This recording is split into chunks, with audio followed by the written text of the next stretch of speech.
Hi everybody, I'm Greg Fishel. Welcome to bonus weather video number 1 for this week, which normally comes out on Monday, and here I am Wednesday morning, but finally got it figured out as to how to get this looking the way I wanted it to look. But just to let you know, I am going to make this video available for all members and also on YouTube.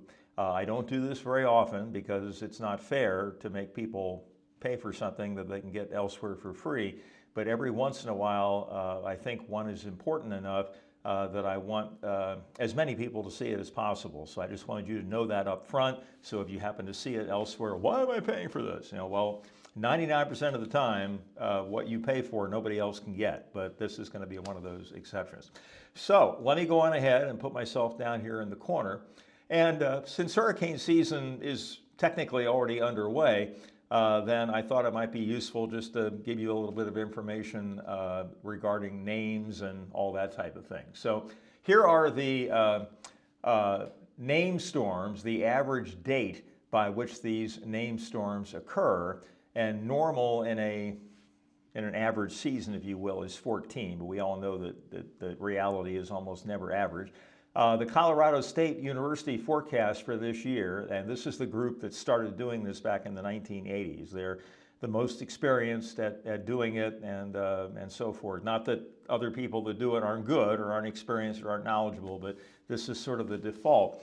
And so anyways, they're going for 17 named storms, so just a little bit above normal for this time of year, or the hurricane season.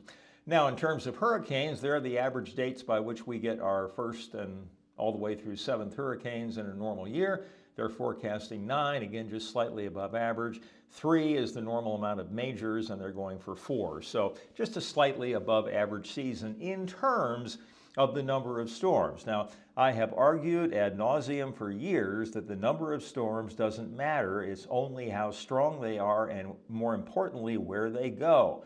Hurricane Andrew, this is the best example I have of this. It was a below normal season in 1992. There were only 6 named storms that season, but one of them was one of the few Category 5s ever to make landfall in the United States and absolutely devastated South Florida. In fact, from what I understand, there are still, what would that be, more than 30 years later, some indications of what happened there. So don't tell anybody in Homestead, Florida it was a below normal season just because the number of named storms in total was below the 30-year average.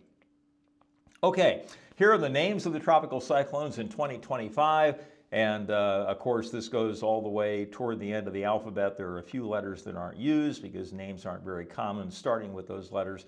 But that's the way it looks for this year. Okay, so the forecast fan, which I'm sure you're all familiar with by now, is based on the average errors over the last 5 years, okay? So I thought you might be interested to see, and by the way, the stats are given in nautical miles, so I converted all of those to statute miles, the miles that we're all used to. And there you can see the average errors at 12 hours, 24 hours, 36 hours, all the way out to 120 hours. 2023 was a particularly difficult year, but interestingly enough, last year, the National Hurricane Center set a record. These are the lowest track errors ever in all the time they've been doing it. So they made quite a comeback after that challenging year of 2023. Now, the numbers that are being used for the fan span the period 2020 to 2024.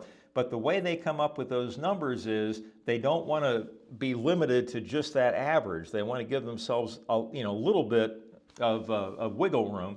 And so the statement that is made is that 66% of the time, the center of circulation of the tropical cyclone will be within the fan, which means that 1/3 of the time it will not be in the fan. And I'll elaborate on the importance of that in just a second. In fact, we're going to do it right now. So here is our hurricane symbol out there. And you know what? I saw a couple of comments on this, and I really can't disagree with this, is that the tropical storm symbol has a little eye in the middle of it, and the hurricane symbol is filled in. And a couple of people have made the argument, shouldn't it be the opposite? The hurricane is the one that has the eye and not the tropical storm. But anyways, that's the way it's been for years, so we'll go with it here. So here's our hurricane, and let's just assume a worst case scenario where it's making a beeline for Atlantic Beach, okay? And so that is the forecast track that comes out from the Hurricane Center 120 hours ahead of time. Okay, whatever time that is, in 120 hours, it's saying that the center of the circulation will be at Atlantic Beach.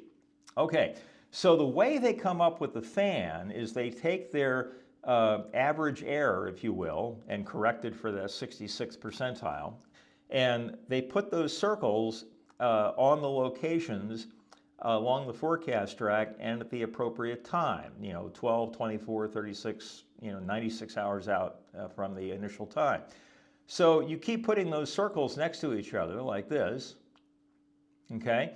And then you basically just hand draw a line that encompasses all of those circles, okay? So there you have the forecast span. That's how that is generated, okay? So I don't know how many of you knew that, but I thought that might be useful information. Now, I think I have to click up here real quick. Hold on. There we go. So remember, a couple of key things here. The center of circulation, not the entire storm, but the center of it, okay, is only in the fan 66% of the time, which means that 1/3 of the time, it's not in the fan, okay? And a hurricane is not a point.